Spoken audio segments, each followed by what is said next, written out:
Bienvenue dans ce tout premier épisode de podcast.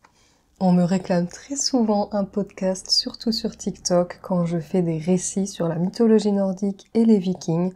Mais pour ce podcast, ça ne va pas être ça. En fait, sur mes réseaux, TikTok, Instagram, YouTube, vous avez déjà tout ça. La mythologie nordique, les Vikings, mon artisanat. Donc, j'ai pas envie de faire encore quelque chose qui soit redondant. Je suis une personne assez complète. J'aime beaucoup de choses différentes et j'ai besoin de tâtonner un petit peu tous les terrains pour me sentir complète. Donc je pense que ce podcast aura pour but de vous apprendre un petit peu à me connaître, à savoir à qui vous achetez, quelles sont mes convictions, mes valeurs, mon regard sur la vie, pour peut-être, pourquoi pas, se sentir un peu plus proche l'un de l'autre, ou au contraire, peut-être que ça mettra des barrières pour les personnes qui risquent de ne pas apprécier qui je suis réellement.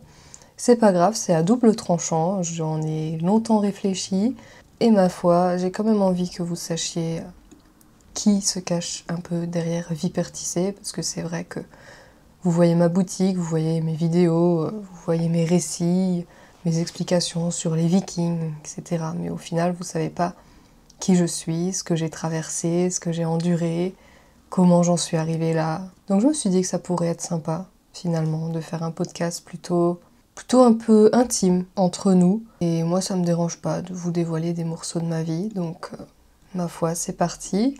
Ce premier podcast a pour thème « J'ai horreur de ressembler aux autres ».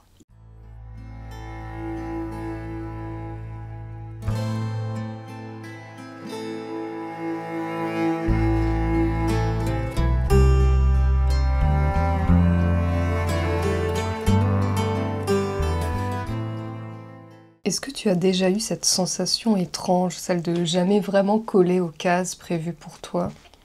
Pas par défi, pas par provocation, juste parce qu'en fait, ça ne te ressemble pas.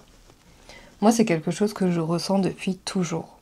J'ai horreur de faire comme tout le monde, et c'est pas parce que je veux être différente à tout prix, mais parce que je suis différente, c'est tout. Et on me l'a toujours fait ressentir, cette différence. J'ai jamais aimé les mêmes choses que les autres, j'ai jamais fait les mêmes activités que les autres. Par exemple, j'ai jamais aimé les grosses soirées, sortir dans les bars, dans les boîtes de nuit, boire, se droguer, faire la fête. J'ai toujours détesté ça. J'ai toujours aimé plutôt les soirées posées, juste à parler, à regarder les étoiles. J'ai toujours aimé aussi le métal, c'est la musique que j'écoute le plus, la seule musique que j'écoute en vérité. Donc j'ai toujours eu cette impression d'être mise de côté depuis petite. J'ai jamais eu beaucoup d'amis. Déjà, je les trie, mes amis. J'ai pas envie que n'importe qui entre dans ma vie.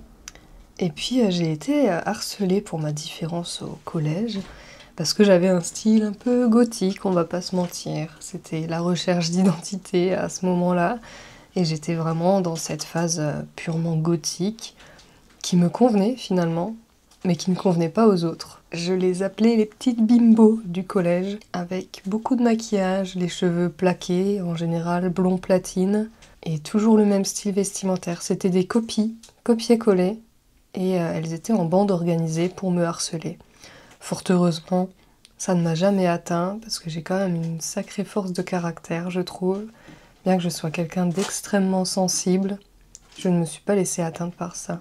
J'ai pas de souvenir précis d'un moment où je me suis dit tiens, et si je prenais un autre chemin, si je ne faisais pas comme tout le monde?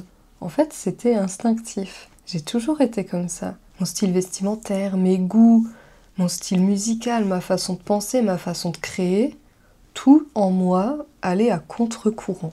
À l'adolescence, comme je vous ai dit, j'étais gothique, alors que les autres, ils cherchaient à se fondre, à être validés. Moi, j'avais besoin d'exister à ma manière. Bien sûr, c'est pas passé inaperçu, mais bon, il faut ce qu'il faut. Être différente, c'est pas forcément une étiquette qu'on se donne, c'est souvent les autres qui nous la collent.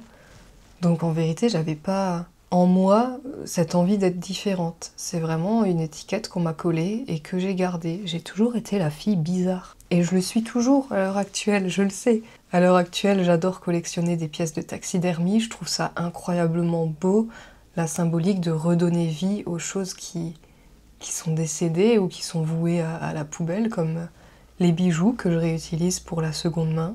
J'ai vraiment un style vestimentaire qui est à part, j'ai des goûts en termes d'activité qui sont à part, j'ai créé un métier, parce que je ne me retrouvais pas dans les métiers de notre société. Donc j'ai modernisé un art ancestral pour, encore une fois, faire revivre nos ancêtres. Donc vraiment, toute ma vie tourne autour de choses qui ne sont pas communes, en fait. Et je l'ai pas choisi, j'ai vraiment été créée comme ça. Et puis ouais, ça a continué toute ma vie. J'ai choisi des métiers qui ont toujours dérangé ou intrigué et qui n'étaient jamais dans l'axe de ce qu'on attend. D'abord, j'ai essayé d'être dans ce qu'on attendait. J'ai fait un bac littéraire, ensuite un BTS. Je suis normalement assistante de direction de métier, mais j'ai arrêté très vite. Je m'étais tournée après vers une licence en RH que j'ai arrêtée en milieu d'année en me disant que c'était pas pour moi. Tout ça pour devenir modèle photo. Et donc j'ai fait de la photo pendant quelques années, ce qui m'a permis de prendre beaucoup de confiance en moi, d'acquérir pas mal de compétences, de bouger un petit peu alors que je suis quelqu'un de très casanier. J'ai quand même bougé un petit peu. Ensuite j'ai fini dans un shop de tatouage piercing. Je pense que ça sera un podcast complet parce que c'est une part de moi, une zone d'ombre qui m'a construite, mais qui m'a également détruite. Et peut-être que j'en ferai un podcast un jour, si j'en ressens le besoin. Et puis maintenant, comme je vous ai dit, je suis dans l'artisanat assez atypique, le tissage aux cartes. Je vous ferai une vidéo complète aussi sur le pourquoi du comment et comment ça m'a sauvée.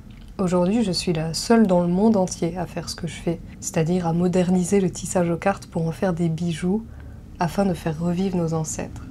Je trouve ça incroyable. Pour le moment, je suis la seule. Je sais que ça va pas durer, évidemment. C'est pas forcément une revendication en plus de faire ça ou de paraître différente, c'est simplement ma manière d'exister. Je suis sociable, extrêmement sociable, mais aussi profondément introvertie.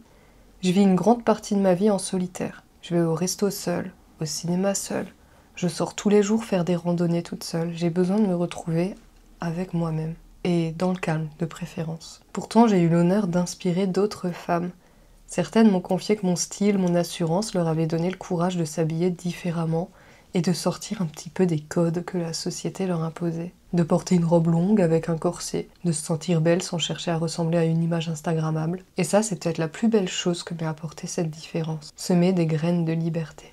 Alors voilà, je suis pas comme tout le monde, on me l'a toujours fait sentir. Et je cherche pas à l'être. C'est pas une fierté, c'est pas une souffrance, c'est juste un fait. Et toi, est-ce que tu as déjà ressenti ce tiraillement entre ce que tu es et ce qu'on attend de toi? Est-ce qu'on peut vivre hors des codes sans être exclu réellement? Ou sans se sentir exclu? Est-ce que suivre son propre chemin, c'est forcément s'opposer aux autres? J'ai pas toutes les réponses, mais j'avais envie de poser les questions. Eh bien, merci de m'avoir écouté pour ce premier podcast assez court, je pense. Si tu as envie de partager ton ressenti, je serai ravie de lire tes mots.